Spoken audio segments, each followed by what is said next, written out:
inflation spiked in the first place and how the trend was already reversing before January 2025.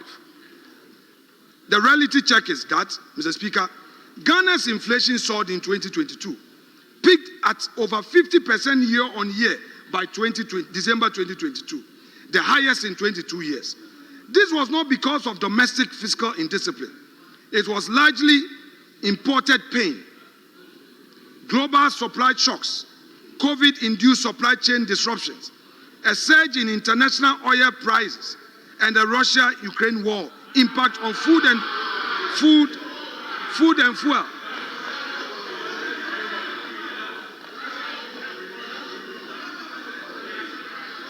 Mr. Speaker,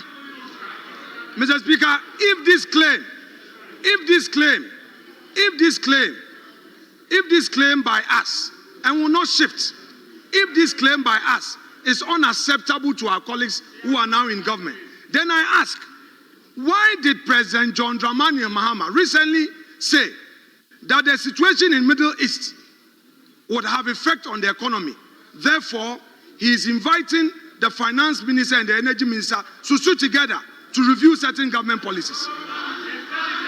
If international shocks have no effect, why did the president complain that the Middle East crisis is having an effect on the economy? What a shame. Mr. Speaker, we saw transport fares up. We saw the price of imported foods going up and stable prices surge worldwide. Ghana, being a small open economy, could not escape this wave. Mr. Speaker, the minister's own figure of 23.8% in December 2024 reflect this progress. To put this in perspective, pre-crisis inflation under MPP was lowest in decades. We ended 2019 at just 7.9% inflation, well within single digits.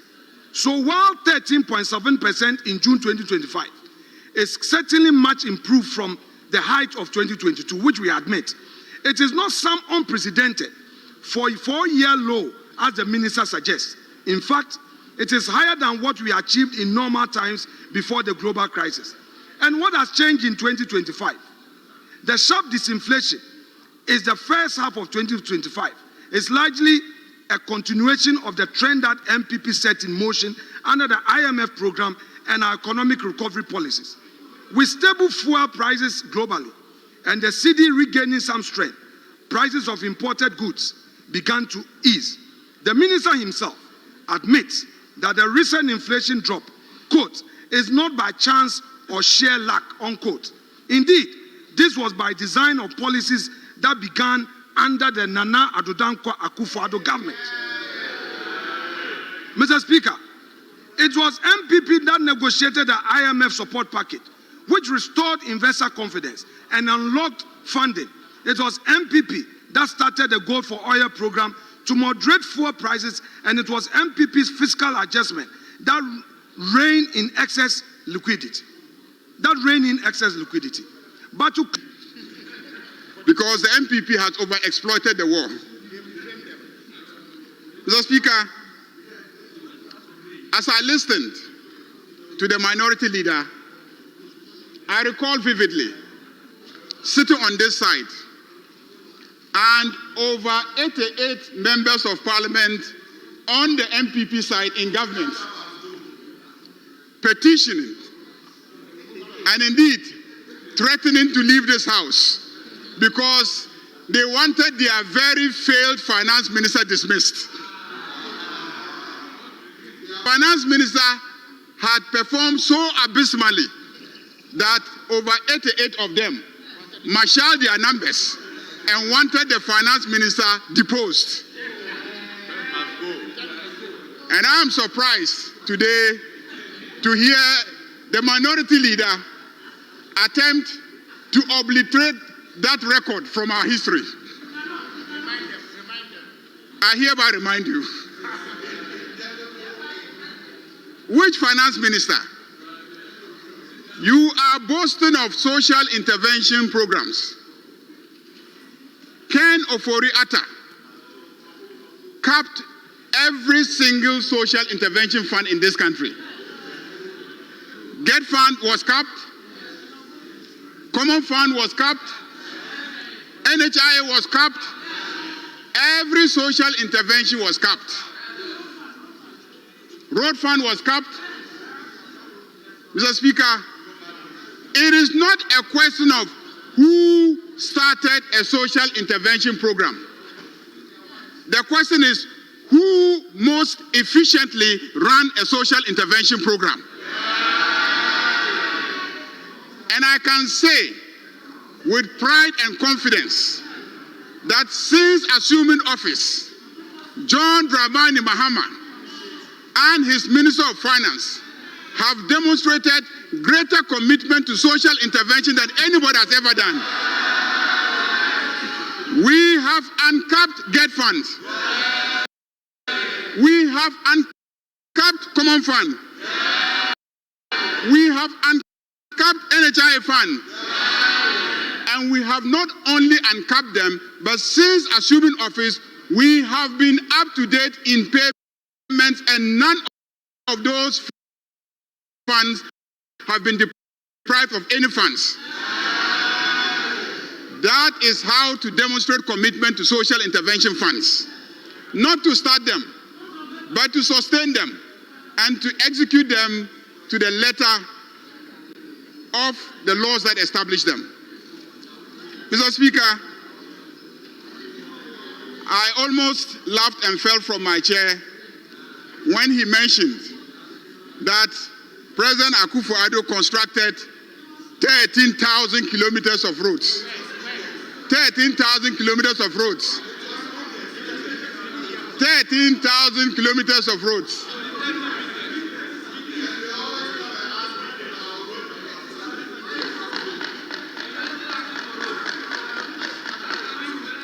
Mr. Speaker, that has been clearly debunked.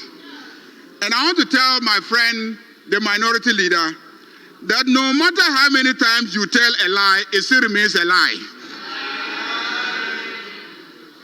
There's no number of repetition of a lie that will transform it into a truth. And Ghanaians know that their roads were not done under the NPP. Mr. Speaker,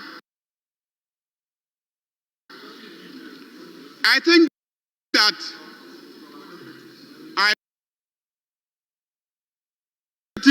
Deputy Managing Director of the IMF, Bo Lee, recently, to give a clear indication of how the NDC government is viewed,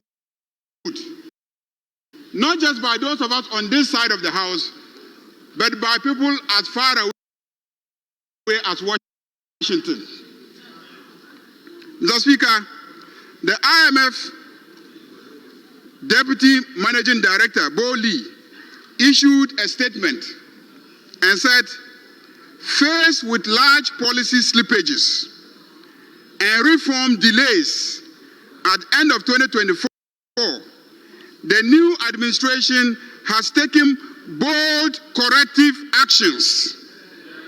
Please listen. Please listen. This is the IMF speaking. This is not the majority leader. This is not Atu Forsen. This is not John Dramani Mahama. This is Bo Lee.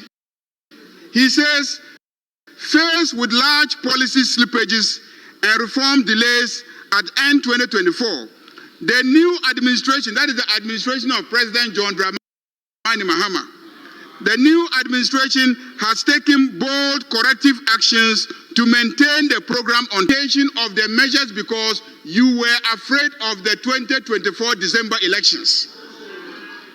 So there were slippages, there were delays, all the measures that you were supposed to implement, you did not implement them for fear that implementing them may cost you an election that you actually lost in the end. So this is what he said. Combined with ongoing reform efforts and an improved external responsibility frameworks, looking ahead, staying in the course of fiscal adjustments and completing the debt restructuring are key to ensure fiscal sustainability. Mr. Speaker, so it is not just the minister, but the IMF have given a clear indication that the measures we have put in place are the right measures. Mr. Speaker, it is not just the IMF. The various credit rating agencies, Fitch, and all of them have given a clear indication that Ghana is on the right path. Ghana's economic reform efforts have received a major boost as global rating agency Fitch upgraded the country's long-term foreign currency issuer default rating, IDR, from restricted default to B- with a stable outlook. And that is not just Fitch. All the others have given us a very positive rating. Mr. Speaker, civil society groups, everybody knows Imani Ghana. Everybody knows that they are a very impartial organization. When it is A, they say it is A. When it is B, they say it is B.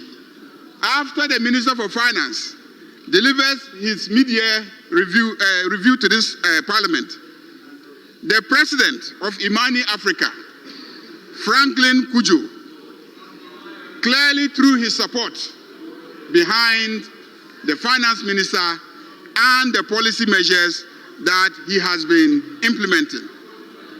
Mr. Speaker, when you look at the media review, you will take 10 key points. The media review, there's accusation that the inadequacy in terms of revenue generation is as a